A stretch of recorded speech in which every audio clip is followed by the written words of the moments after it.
അമ്മ എങ്ങനെയാ VS ഒരു അവസാനം നമുക്കൊന്ന് കാണാനായിട്ട് വന്നിരിക്കുക? ആണോ? എങ്ങനെയാ VS ആയിട്ടുള്ള ഒരു ഓർമ്മ എങ്ങനെയാ? ഞാൻ ലോക്കൽ കമ്മിറ്റിയുടെ മെമ്പറാണ്. അതായത് VS സ്വന്തം ആളെന്നാണ് അമ്മ പറയുന്നത്. അപ്പോൾ അതാണ് VS സ്നേഹിച്ചറിഞ്ഞവരെല്ലാം VS സ്വന്തം ആളുകളാണ്. ഒപ്പം തന്നെ VS അവർക്ക് സ്വന്തമാണ്. അത് തന്നെയാണ് VS മറ്റുള്ളവരിൽ നിന്നും വ്യത്യസ്തനാക്കുന്നത് എന്നുള്ളതാണ് ഏറ്റവും പ്രധാനം. അമ്മ VS അവസാനമായിട്ട് കാണാൻ വന്നേക്കാണ്. അതെ, ഞങ്ങൾ രാവിലെ 8 മണിക്ക് ഇവിടെ എത്തിയതാണ്. 8 മണിക്കാണ് ഇവിടെ ഇരിക്കുകയാണ്. കണ്ടിട്ടേ പോകും.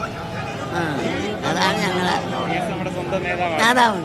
അതെ, രാവിലെ 8 മണിക്കാണ് ഈ അമ്മ എത്തിയിരിക്കുന്നത്. അപ്പോഴൊന്ന് ആലോചിച്ച് നോക്കാം. ഇപ്പോൾ ഏകദേശം 10 മണിക്കൂർ പിന്നിടുകയാണ് അമ്മ ഇവിടെ എത്തിയതിന് ശേഷം. പക്ഷേ ഒരു മടുപ്പും കൂടാതെ VS അവസാനമായി തങ്ങളുടെ പ്രിയ നേതാവിനെ അവസാനമായി ഒരു നോക്ക് കണ്ടതിന് ശേഷം മാത്രം മടങ്ങി പോവുക എന്നുള്ളൊരു കാര്യമാണ് പറയുന്നത്.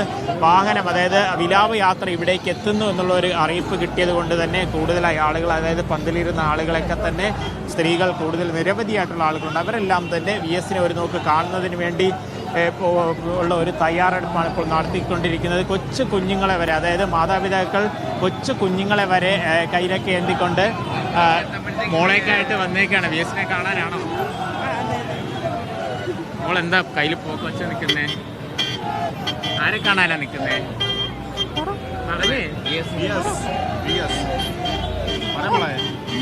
മോള് കയ്യിൽ പൂവൊക്കെ വെച്ച് ഇവിടെ റോസാപ്പൂവൊക്കെ VS ആ ഒരു മൃതദേഹത്തിലേക്ക് അർപ്പിക്കുന്നതിന് വേണ്ടിയുള്ള ഒരു തയ്യാറെടുപ്പുകളൊക്കെ ആയിട്ടാണ് നിൽക്കുന്നത്. എന്തായാലും ആളുകൾ അങ്ങനെ തന്നെ, അതായത് വിവിധ നാനാ തുറകളിൽപ്പെട്ട ആളുകൾ, ഇത് ഞാൻ പറഞ്ഞതുപോലെ തന്നെ ഇതിന് തൊട്ടടുത്താണ് ടെക്നോ പാർക്കുള്ളത്. അപ്പോൾ അതുകൊണ്ട് തന്നെ അവിടെ ഒക്കെ ജോലി ചെയ്യുന്ന നിരവധിയായിട്ടുള്ള ആളുകളുണ്ട്. നിരവധിയായിട്ടുള്ള മറ്റ് തൊഴിലാളികൾ ഉൾപ്പെടെയുള്ള ആളുകളെല്ലാം തന്നെ ഇവിടെ എത്തിച്ചേരുകയും ചെയ്തിട്ടുണ്ട്. VS ഒന്ന് കാണാനായിട്ട് കാത്തു നിൽക്കുകയാണല്ലേ? ഞങ്ങൾ ഒരു 10-11 മണിയോടെ നിൽക്കുകയാണ്. ഇവിടുത്തെ പ്രവർത്തനമൊക്കെ കഴിഞ്ഞിട്ട് ഇവിടെ കൂടെ നിൽക്കുകയാണ്. ഞങ്ങൾ അദ്ദേഹത്തിനെ കാണാൻ വേണ്ടിയിട്ട് ഉചിതമായ കാണാൻ വേണ്ടി നിൽക്കുകയാണ്. അദ്ദേഹം എന്ന് പറഞ്ഞാൽ നമുക്കൊരു വികാരമാണ്. നമ്മളെ ചോരയിലൂടെ ഓടുന്നൊരു വികാരമാണ്. ഇതിനെ കാണാൻ വേണ്ടി ഞങ്ങൾ ഉച്ചയ്ക്ക് മുന്നിലൂടെ കാത്തിരിക്കുകയാണ്. അതിനാണ് പറയുന്നത്, അവർക്കൊന്നും സമയമോ മറ്റു കാലമോ ഒന്നും ഒരു വിഷയമല്ല. തങ്ങളുടെ പ്രിയ നേതാവ് അതായത് ആലപ്പുഴ വലിയ ചുടുകാട്ടിലേക്ക് കൊണ്ടുപോകുന്ന ഒരു വഴിയാണ്. അപ്പോൾ അവിടേക്കുള്ള യാത്രാ മധ്യേ ഇനി ഇവർക്ക് കാണണമെന്നുള്ള അങ്ങോട്ടേക്ക്, പക്ഷേ അതിനൊന്നും കാത്തു നിൽക്കാതെ ഇവിടെ വെച്ച് തന്നെ കാണുക എന്നുള്ളതാണ് അവരുടെ എല്ലാം ഒരു ലക്ഷ്യമെന്ന് പറയുന്നത്. അതിനുവേണ്ടി വളരെ നേരത്തെ തന്നെ എത്തി റോസാപ്പൂക്കളുമായി നേരത്തെയൊക്കെ പറഞ്ഞതുപോലെ നെഞ്ചിലെ ഒരു റോസാപ്പൂ പോലെയാണ് ഇവർ ഓരോരുത്തരും VS കണ്ടിരിക്കുന്നത്. അതുകൊണ്ട് തന്നെയാണ് ആ റോസാപ്പൂക്കളെല്ലാം തന്നെ VS അർപ്പിക്കുന്നതിന് വേണ്ടി അവരെല്ലാം മണിക്കൂറുകൾ കാത്തുനിന്നായാലും കണ്ടിട്ടേ മടങ്ങൂ എന്നുള്ളത് പറയുന്നത്. പാർട്ടി പ്രവർത്തകരെ സംബന്ധിച്ചിടത്തോളം 85 വർഷക്കാലമായി പാർട്ടി അംഗമായിരിക്കുന്ന ഒരു വ്യക്തി, സാമാജികനായ വ്യക്തി, പ്രതിപക്ഷ നേതാവായ വ്യക്തി, മുഖ്യമന്ത്രിയായ വ്യക്തി, ഈ നിലകളിലെല്ലാം തന്നെ നിൽക്കുമ്പോഴും ഒരു സാധാരണക്കാരനായി ജീവിച്ച ആളുകളുടെ ഒരു വിഷയത്തിലേക്ക് യാതൊരു തൻ്റെ അധികാരങ്ങളുടെ ഒരു തടസ്സവുമില്ലാതെ ഇറങ്ങിച്ചെന്ന് പ്രവർത്തിച്ചിരുന്ന ഒരു നേതാവ് എന്നത് തന്നെയാണ് എപ്പോഴും വ്യത്യസ്തനാക്കുകയും ഈ ആളുകളെല്ലാം ഇവിടേക്ക് കൂട്ടിച്ചേർക്കുകയും ചെയ്തിരിക്കുന്നത്.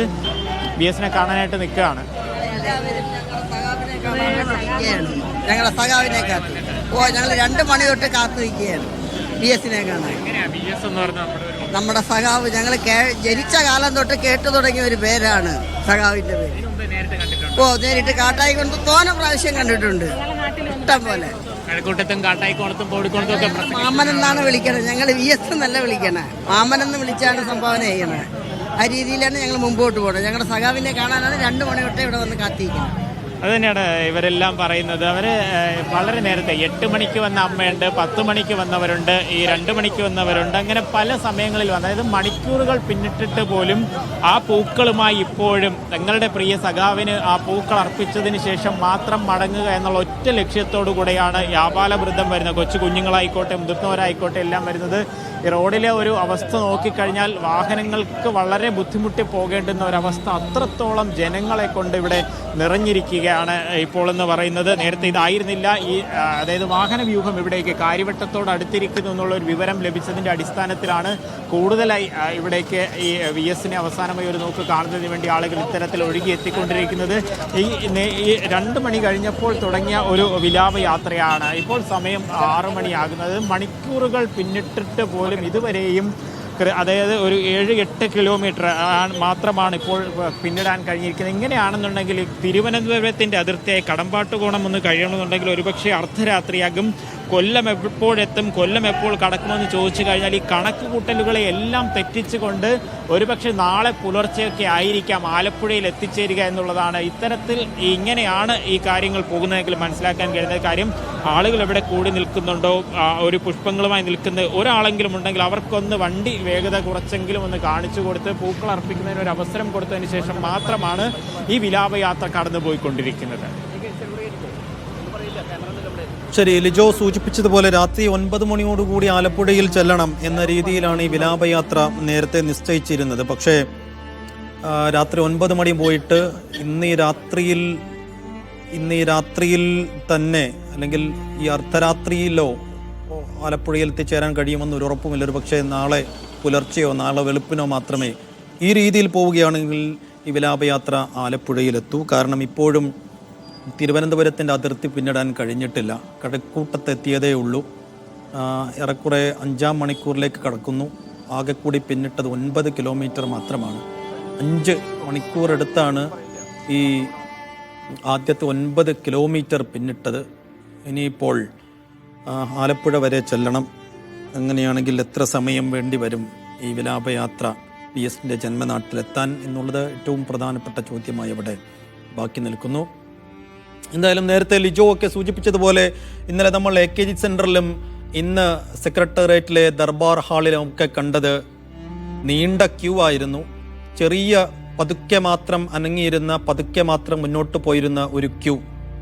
ആ ക്യൂ PS-നെ കണ്ട് പതുക്കെ മുന്നോട്ട് നീങ്ങുന്ന രീതിയിലായിരുന്നു ആ വരികളൊക്കെ നമ്മൾ കണ്ടിരുന്നത്. പക്ഷേ ഇപ്പോൾ കാണുന്നത് ഈ ദേശീയപാതയുടെ 2 ഭാഗങ്ങളിലുമായി നമ്മൾ നേരത്തെ കണ്ടതുപോലെ സെക്രട്ടേറിയറ്റിന് മുന്നിൽ നിന്നും ഒരു പക്ഷേ ഈ 10 കിലോമീറ്ററും 11 കിലോമീറ്ററും ഒക്കെ കടന്ന് ഒരു പക്ഷേ ഈ തിരുവനന്തപുരത്തിൻ്റെ അതിർത്തി വരെ നീണ്ടു നിൽക്കുന്ന ഒരു ക്യൂ ആയിരിക്കണം. ആ ക്യൂ അനങ്ങുന്നില്ല. ആ ക്യൂവിലേക്ക് VS അങ്ങോട്ട് എത്തുകയാണ് ചെയ്യുന്നത്. ദർബാർ ഹാളിലും AKG സെൻറ്ററിലും ഒക്കെ കണ്ടിരുന്നത് ഈ ക്യൂ PS-ലേക്ക് എത്തുകയായിരുന്നുവെങ്കിൽ ഇവിടെ നീണ്ടു നിൽക്കുന്ന, ഒരു പക്ഷേ അത് ആലപ്പുഴ വരെ നീണ്ടു നിൽക്കുന്ന ഒരു ക്യൂ ആയിരിക്കണം. ആ ക്യൂവിൻ്റെ ഹൃദയങ്ങളിലേക്ക് VS എത്തുന്ന ചിത്രമാണ് നമ്മൾ കാണുന്നത്.